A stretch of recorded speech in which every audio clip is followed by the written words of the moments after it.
Hello, everybody. Welcome to the Je Vaughn Show.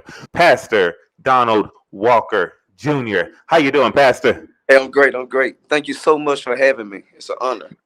Thank you, sir, for coming on the show and being part of the new season of the Je Vaughn Show. You're one of our first guests, and we had you on because you were doing like great. And it's so great to have people that are doing great on your show. So you're in Memphis and you're leading your congregation as a young, powerful man of God. So we have to do this thing that we do for all the shows. I already know about you. I am excited to have the conversation with you. But for those who do not know the Je Vaughn tradition, please tell us who is Pastor Donald Walker Jr. Well, I'm Donald Walker Jr., native from Memphis, and um, I'm just happy about the move of God in my life right now. How he how he continues to open doors for me that I know I cannot open for myself. And pastoring is most definitely a gift, and I believe I've been positioned to do it all my life. And again, forgive me for my hair. I so excited that I didn't want to miss the opportunity. So she told me it was okay to be down to earth, and I was hoping.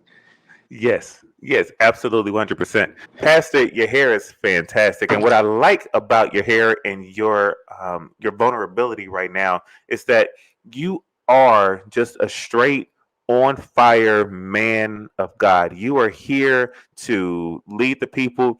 And I truly believe that in your mind, and you can correct me if I'm wrong, it's not about the hair, it's not about the wardrobe, it's about Oh, the word, and it's about the way that you deliver that word and impact your people. yes. So I started at the age of 22 pastoring, but I began ministry at the age of 12. So it's 22 years now that I've been in ministry. I've been pastoring 3 years.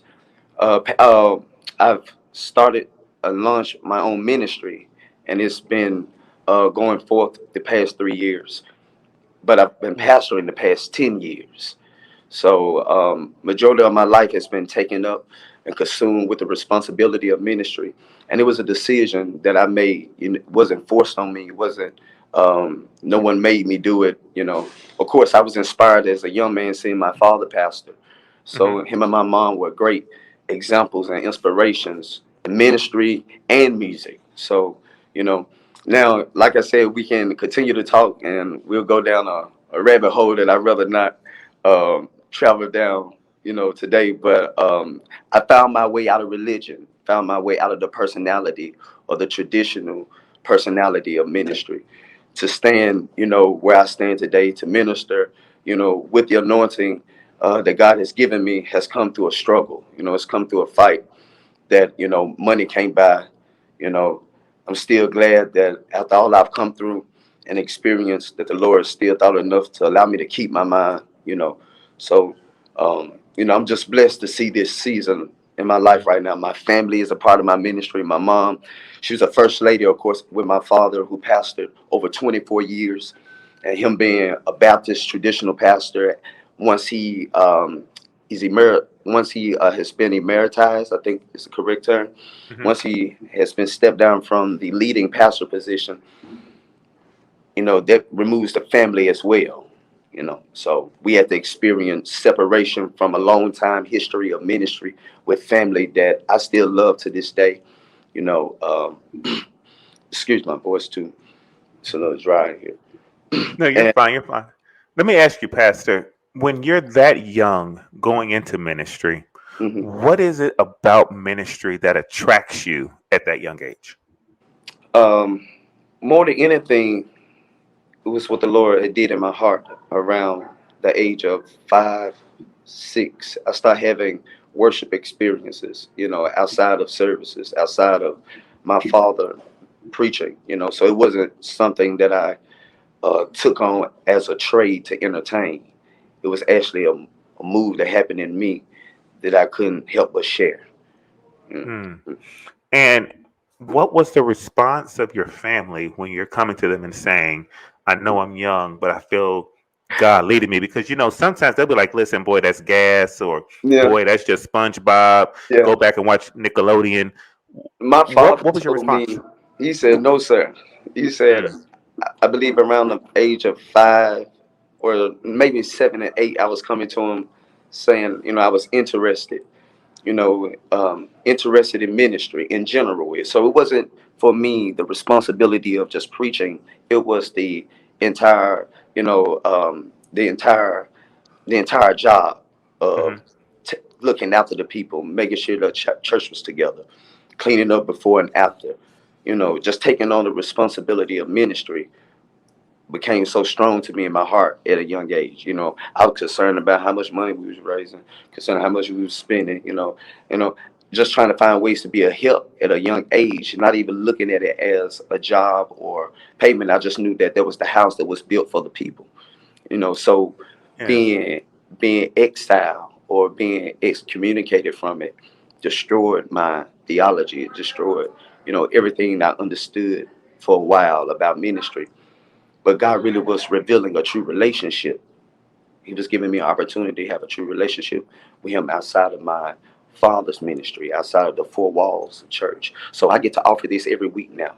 I get to offer a free relationship with God without being bound by traditional responsibilities, you know. hmm What, So, what? So I know that there are some people that'll say, "But you're just a young man. You haven't really experienced life. You haven't really experienced God taking you through something and bringing you out of it." How mhm, were you able to get the congregation to say, "Yes, I'm going to follow this young man. I'm going to let him lead me and my family to yeah. God"? Um, to whom much is given, much is required. So I often tell my family and loved ones it's better to be X'd up than to be X'd down. So I was graced, I believe, to carry the mantle of pastoring and leading those who needed a home. It wasn't about me personally. It was about what I was called to do, and that was build a home, a community, for believers to exist, all ages. So we have we have just as many young as we do seniors. I believe one of the oldest mothers in the church may be 85, years old, and we got babies in the church, that's 5 and younger.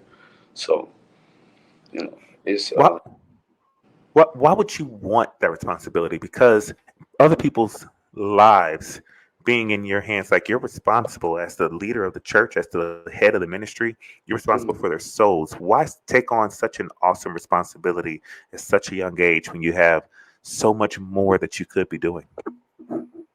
Well, I don't look at it as taking it on as much as I feel like walking it out. I'm walking out my ministry to where you can't sleep when you got that type of fire, Mm, residing on the inside of you. So, it wasn't a choice for me, almost like Jeremiah. If I said I wouldn't do it, like fire in my bones. So it wasn't to lead a large congregation. It wasn't to pastor, it was to just live out my life in ministry. And so happened me living my life out in ministry, attract those who believe not in me. I'm a mess. You see it now.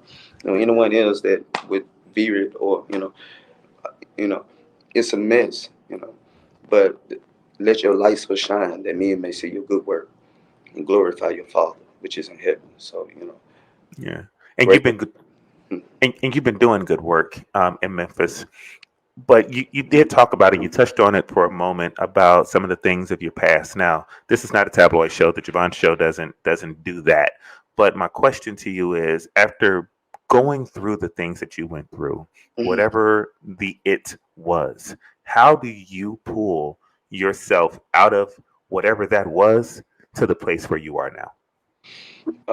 Most definitely determination, being persistent.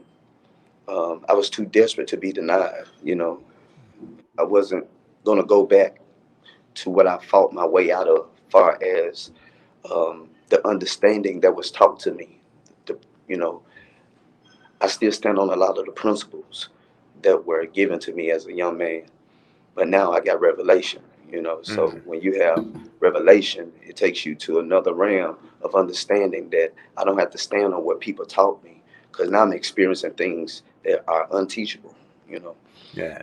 like what Paul say on it, I mean, saw the third heaven. You know, it's I can't even express.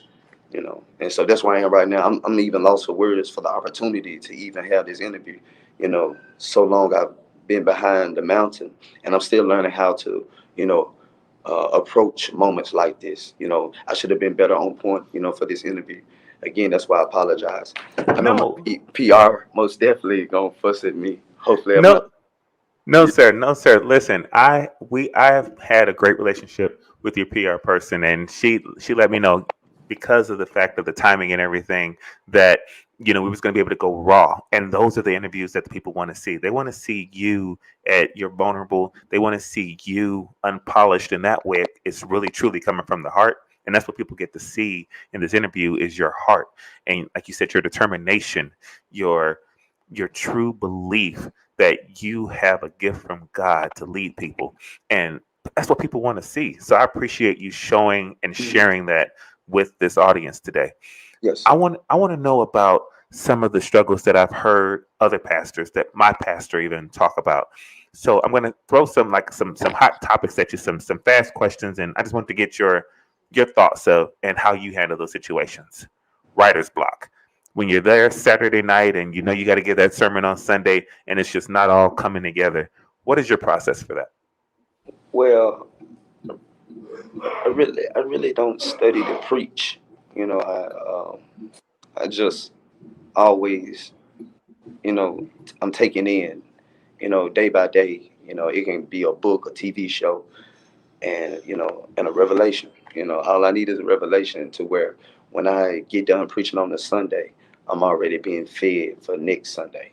So I'm not starting Saturday for Sunday. I'm already, you know, so even with songwriting, a lot of the songs that I've written was not something that I put pen to paper. You know, Mm, mainly just out of the spirit, or now that I do understand those things are gifts from God versus just a talent to be able to do it. The way that God was allowing me to do it, because I love a lot of the artists and writers, but mhm. there's not one that I try to mimic. You know, I feel like I was birthed out of the time of Ty Tribbett when he first, you know, I tell Yeah. people I say that's my music father. That's my the one I feel like birthed us into a sound that helped chase us out of you know where we were, not bound, but all Yeah. all that we knew. So that helped me take that influence and passion into ministry. I took that Mhm. same energy and zeal. The way we see Pastor Ty Tribbett now minister as a pastor is something I couldn't wait to see. I may have now been pastoring longer than he's had his church, but I've been a part of his church, just as long as he's come out with GA, Ty Tribbett, and Greater Anointing, I believe. Mhm. And so he's one of my greatest influence to help me um, birth Yeah. true identity. You know, So, besides your own pastor, your father, who are some of your other ministerial influence? I know that Ty is a good music influence, but who are some of your ministerial influences? well, of course, the names that everybody most definitely will go to, that of Bishop Jakes, of course, Hmm. Keon Henderson, Pastor Keon Henderson.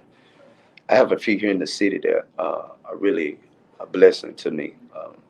Pastor Bishop Bishop Willis, Kevin Willis. He's he's been a great example of leadership, pastoring, game preaching. Um, Bishop Linwood Dillard is another one. He's also um, he's a great example as well, who's been a blessing spiritually and personally. Um, I mean, the list can go on. I have an amazing cousin who's an awesome preacher. He lives now in Detroit. His name is Pastor Frank Harris Jr., and he's amazing. So he was our young goat who we all admired. A lot of the young preachers that came up in the city, got a chance to see him minister at a level that we all, prayed to get at. And now we see another one of our brothers who grew up with us, Pastor Gentarius Tate.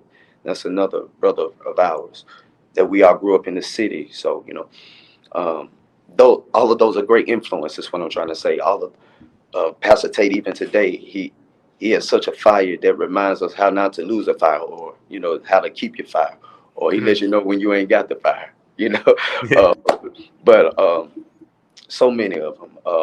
My friend Pastor Frank Ray, the third, we're close, and his grandfather, of course, is all I go. That's the Michael Jordan of preaching.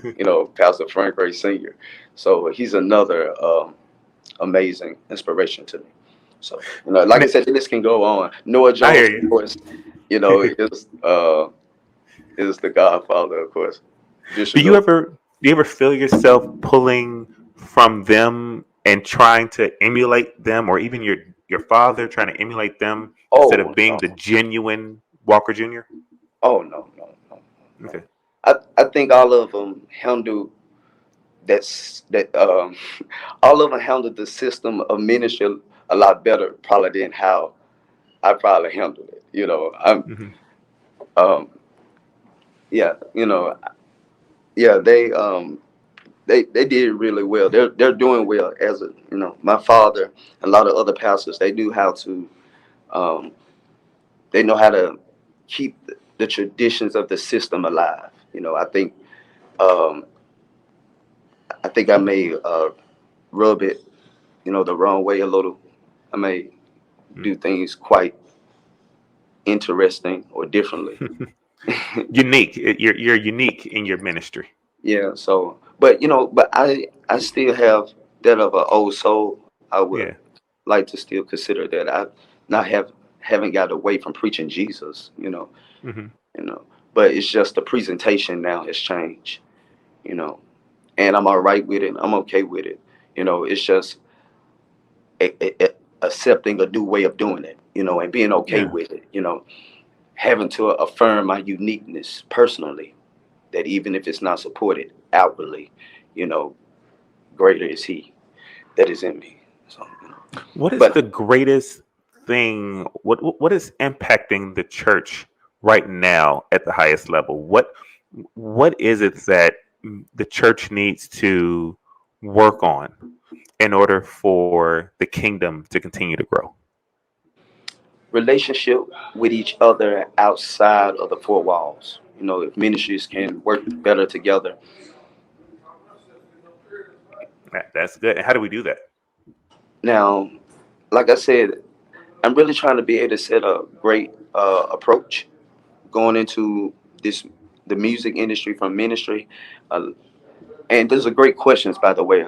But like I Mhm. said, I don't want to put my foot in my mouth or and say anything. And that's the part that I'm being coach, artist training, and PR. I Because got you. there's a lot that can be said, about that. But with God, we can do anything. I think if everybody work together, through prayer, Absolutely.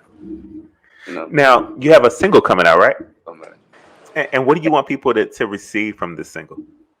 Really, to allow it to be a testimony of their daily, lives or daily situations that nothing they have gone through, you know, lasts longer than the power of God. God's power always, is there to strengthen you through what you're going through, and especially when you got the faith to say it won't last while the storm is going on. You're gonna come through it even quicker. So, Mm. you know, I heard the pastor say so profoundly that not to run from the storm, run to the storm. If you run to it, you know, you get through it a lot quicker. But in so many words, your storm won't last, your sickness won't last, your pain won't last. Nothing that you're going through that the enemy is trying to maximize or try to prolong. Hmm. That's what's up, man. And we are looking forward to hearing the single and when it comes out. Now, will they be able to get it on iTunes and Oh, Apple anywhere, Music and all down, everywhere? all platforms, all platforms. Again, thanks to the awesome team. that made that possible. But all platforms, May 5th, you'll be able to download. It won't last. So I'm asking for everyone prayers as well. Please continue to pray with me as God continue to expand our territories, outside of the four walls of ministry. Because this is still ministry. I'm not Hmm. trading one for the other. They're all going to work together. So, you know, That's what's up, and I'm sure the church is excited. oh, most definitely, yeah. I mean, we've been in such a celebration season, celebrating, of course, the resurrection. Then we celebrated our 3-year celebration. Church just turned 3 years old, and then I just celebrated a 10-year pastoring. So just back to back. You know, we've had so many reasons, to give God praise on top of now the single being released. I really thought I was going to release it maybe last month, but with careful consideration and counsel, you know, really just trying to build enough of a foundation to be able to do more music, to be able to see, to be seen in a different light outside of just the pulpit, because now there are a lot of other creatives, singers, writers that this platform now can be open for. Because I can't do it by myself, but to see others be blessed by a ministry from the heart of a creative, you know. So, I Mm. want to be able to be a blessing to those that are interesting in their approach. It may not be accustomed to the traditional style of doing things, but it don't mean that you can't, win. It don't mean that you won't be respected. So, you know, I'm praying that this show people, or give them a chance to see an example of one who fought through, just fought through things being normal, fought through things being regular. And I want to say this, so you can choose to keep it or not, that I never fought to get out of it because I was angry, with someone. There's no one I could point the finger at that I Yeah. was bothered by, because I love everyone, from my past today. A lot of my family and church members that I told you that we had to leave when I was younger, growing up there. Um, they call me now for weddings, birthdays, as well as funerals. So I'm always there when they need me. But I understood it Mm. was something about the system. So it wasn't the people; it was the system and the operation that we all were a part of. So with prayer, it's God to just show me a different way, or He showed me a different way. He revealed something to me that, like I said, I want to be able to give back to the next generation to say you don't have to give up on church because Mm. some system hurt your heart. It wasn't the church that hurt your heart. It was someone operation. It was somebody's structure, business. But God would never put more on you than you can bear. And Amen. He knew exactly what I needed to go through or what I needed to come out of to see what He's shown me. You know, and like I said, Yeah. I'm excited. I got a long journey ahead of me. And I'm glad about it.